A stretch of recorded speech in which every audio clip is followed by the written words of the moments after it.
Hi, everyone. Thank you for joining us. This is Dr. Tracy McCarthy.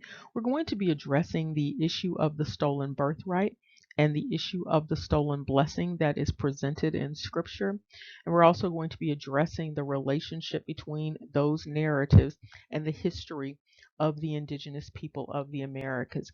Because what appears to be going on and what appears to have gone on is that this narrative has been applied to the indigenous people of America in order to justify what has taken place with respect to the stealing of the birthright and the stealing of the blessing. And so, with respect to the overarching correlation association here, we have this dynamic wherein the colonizers came over. And when they came over, the identity that they gave in terms of phenotype to the American Indians was the identity of the red man. Now, some of these entities that came over were identified as Hebrew. And so it's noteworthy that they were identifying the American Indians, the indigenous Americans, as the red man, because that is the identity that goes along with Esau. And that's the identity that goes along with Edom. We've already pointed to a number of dynamics in our previous discussions related to how the American indigenous are characterized as the first man. And so they are characterized as the foundational people according to Scripture, the people that are the color of clay, the Adam, the Adom. And this is both male and female. And so in this way, the American indigenous people are characterized as both Esau and Edom and Adam and Eve. And because of this, they are identified as the First Nations. If you are in Canada, you understand this. The Indigenous people who are identified in Canada are understood as the First Nations.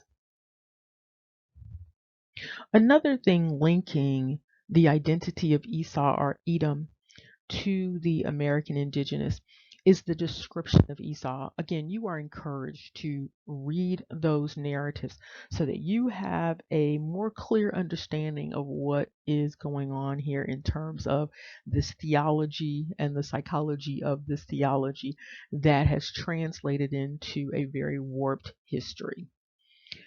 And so the other thing that ties Esau Edom to the American indigenous is that Esau is described as a natural man. He is an outdoorsman. He is a tiller of the soil. So he's an outdoorsman, he's farming. He has a preference, according to the narrative, of being at one with nature. So he's not inside. His brother, however, is described as someone who prefers to be inside. And so these are different men. And so when individuals will offer that the American Indians are actually Gad, what they are skipping over, of course, is the entire narrative about the indigenous people.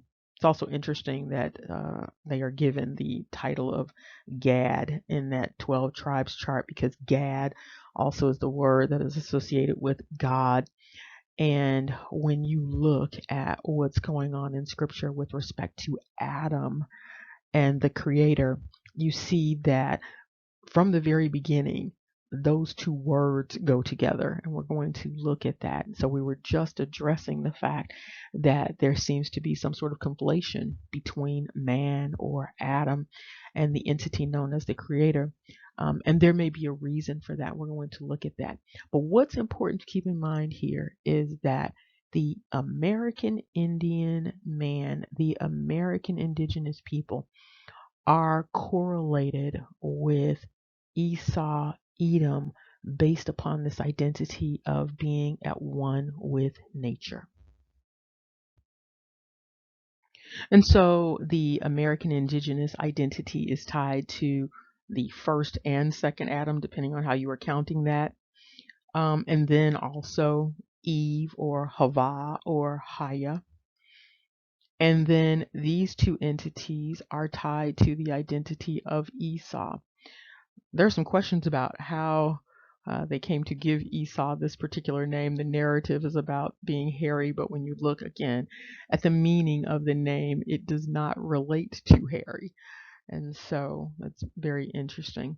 And then ultimately, in a very surprising twist here, the American indigenous people are then correlated with the entity known as Jesus. Now, this is important because each entity on the screen, what you find is that historically people have found reason to despise each entity that is on the screen. And when you read some of the narratives about the history of the indigenous people, you can see that the colonizers were coming up with all of these reasons for this disdain towards the American indigenous people. And if you think back to the narrative about Esau, he's presented in this sort of savage manner. And so the red man, according to the narrative, is considered the savage man. This is not the refined man. This is that man who's out in nature. And so that's the narrative that is being presented here. And if you recall the narrative about Adam, even Adam is put in the garden to tend the garden. And so he was also a sort of a farmer, just like Esau slash Edom. The difference is that Esau is presented as a hunter specifically, in addition to the rest of the things that he's involved with respect to agriculture. Now we come to this very important correlation. So the American indigenous are identified as the red man. They are identified as the first man. They are identified as the Genesis man. They are also, as with Esau, as with Edom, as with that first Adam that is presented in Genesis 1, they are the supplanted man. Think about it. They are the ones who are overthrown. They are the ones that are removed. Now, in the Adam and Eve narrative, it's unclear about how that whole thing happened, wherein there were two Adam stories, but they are there. And the first Adam is pretty much ignored after this second Adam comes along. And then with respect to Esau and Jacob, you have a supplanting dynamic wherein Jacob is following at the heel, which is very similar to the Garden of Eden story with the heel narrative. And so you have Jacob following at the heel of Esau. And this following at the heel results in this supplanting. If someone's at your heel, then there's a high likelihood that you will get tripped up. And so that's the narrative of the American indigenous people. And so the narrative of the American indigenous people is a supplanting narrative. And so they were overthrown, they were removed from position. Even though they are understood as the First Nations, they are not treated as the First Nations. Now, the stealing of the birthright involves the right to have whatever comes with being the firstborn. And so, in the narrative in Scripture, if you recall, Esau Edom sold his birthright in exchange for what would be considered a pot of lentil. And part of the reason why he sold his birthright was because he did not see the birthright as useful. He did not appear to have a desire to rule, and that was what was coming with the birthright, the ability to rule everyone else. And so the brother in the narrative wanted to rule. And so therefore he negotiated for this birthright. You see a part of this dynamic going on when you hear the history of what took place with the colonizers and the indigenous people. And so, in many instances, according to the narratives that we have, in many instances, the indigenous people appeared to only want to live side by side, and they didn't really have any interest in creating a structure wherein they were over, so to speak, the colonizers or the settlers, the visitors. And so, with this, there was a sharing of land, a sharing of resources, a giving up of things, and a giving up, in many instances, the right to the land. And so, this is very similar to what took place with Jacob and Esau. But in addition to this, there were also all sorts of strategies taking place in order to deceive the indigenous people, in order to, in addition to the birthright, also take the blessing. And so that would be the land and the resources. Now, some of the individuals that were involved in this came over as colonizers, came over as settlers.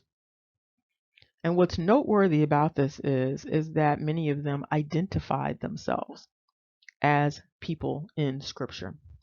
They identified themselves as those who had a higher claim to the blessing, a higher claim to the birthright, based upon some perceived ancestral negotiation.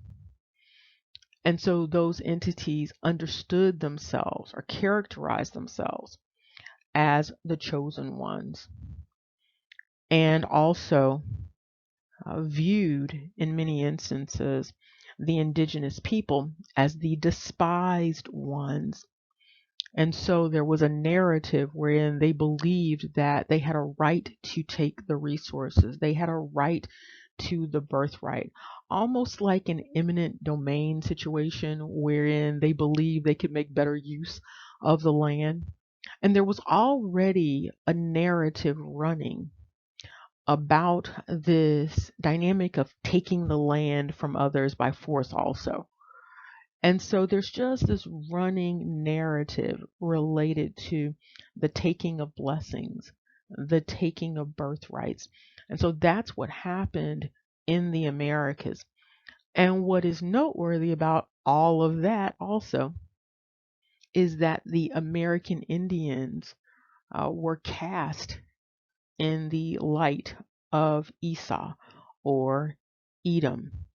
And so again, there was that belief that either Esau gave up his birthright or it was taken from him, but it was already prophesied, that he would not have his blessing. And so many individuals seek to justify this entire dynamic um, related to this narrative. But this is the same narrative that goes along with what happened to the indigenous people of the Americas. What is important is the identities that are correlated with the indigenous people of the Americas. And we're going to look at that to give you a better idea of what might be going on or what might have been going on with individuals who were using the scripture in order to manipulate this entire situation. And so there was a significant amount of disdain towards the indigenous people of the Americas. But there was also this understanding, a very clear understanding, that they were the First Nations. And not only that they were the First Nations, but they were identified as Gentiles and that indicates Genesis, the beginning. Now we're going to look at some interesting translation dynamics related to Esau. We can see here the translation between English and Hebrew for Esau, and you can see the Hebrew letters off to the right. We're going to do some back and forth translation so that you can see what's really going on here with respect to Esau's name and his identity. If you recall from earlier discussions, Esau's name essentially translates as did or do, or this idea of make. And so when you look at scripture and you see what was going on in Genesis, for instance, Esau's name, that construct that is his name, immediately followed, in many instances, the word that was presented as God. So the word creator, the word that was given for creator, was often followed by the word that was essentially Esau. And here we're going to look at some of the Greek translation so that you can also see how this construct has been running through the idea of Esau's name. And so when you translate out of the Hebrew into the Greek and then into the English, what you have with respect to this understanding of Esau, the Esau construct, is he made. And here you see that root for Esau's name, that construct at 62:13, and it is asa, which is do or make. And here's where you see this connection between the construct of Esau and the identity of Eve. And so it's a very interesting connection that you see because it's related to that Haya construct also. And so Esau, the construct, is essentially referring to this idea of accomplish, this idea of be or becoming, making something manifest, bringing something to fruition, being industrious. And so that's what's going on with this construct of Esau. It's not about being hairy. It really is about this idea of doing and being and making, this idea of creation. And if you also recall, there's the idea of Esau actually representing this construct of choose or chose, with this idea of create or shape. That's what goes along with what took place in Genesis. And so in Genesis 1, you have all of these narratives about the creating of things, the shaping of things. And the construct that is Esau is this construct of bara, to create or to shape, which also relates to this idea of choosing. And here you can see the construct of God is followed by the construct of create. And so, in essence, this is the nature of the entity known as God, the entity known as the creator.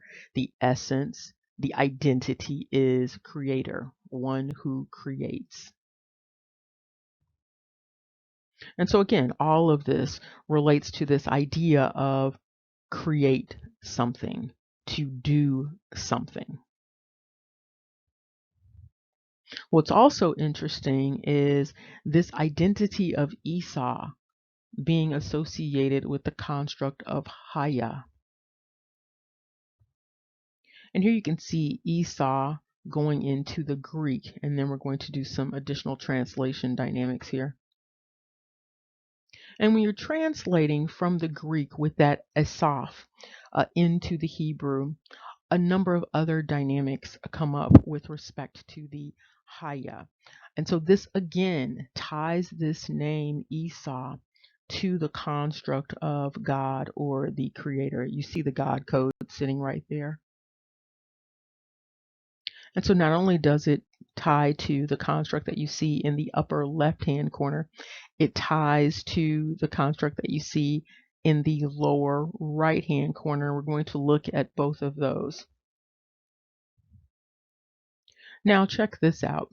This name, Esau, coming out of the Greek, is translating into the Hebrew with the characters that you see up at the top. And this is essentially translating as Hayita. But if you look down again over to the right-hand side, you see that this is second person masculine singular past goes on, and it is essentially Haya. And so again, this construct of Esau, Isaf, is translating as Haya, to be, to exist, to happen, to take place, to occur. When this happens, what is taking place, and you see two God codes up there, what is taking place is that Esau is essentially, Edom is essentially, Adom is essentially being correlated with the construct of God. And here you can also see that Esau, understood as the second or third Adam, however you are counting those, he's understood in that way, but in some instances, some entities actually identify Esau as being consistent with Jesus. Now, this is interesting, of course, because Esau is considered an Adam or an Edom. And according to many beliefs, Jesus is serving as the second Adam. And so that would be the second Edom or Edom. And additionally, even though many people are very confused about their identities and they are seeking in terms of ancestry, it's important to not simply take on identities that are projected onto you. You should go back as far as you can in terms of your ancestry and identify with those ancestors that you do know. But again, be mindful of taking on these identities that are in scripture specifically, because there is a lot that goes along with the identities that are in scripture. And there are many implications related to these identities in scripture. And so, as you can see, because of this correlation between the identity of Adam, the identity of Esau, the identity of Eve, and the American Indians, a number of other dynamics have taken place that appear to be playing out and furthering some of the narratives that are in scripture. Now, again, some people are seeking to identify with the collective in scripture that is understood as the chosen people, but you are cautioned about that also, because it's very possible that the narrative in scripture has been flipped. Remember, knowledge is power. Take care and see you soon.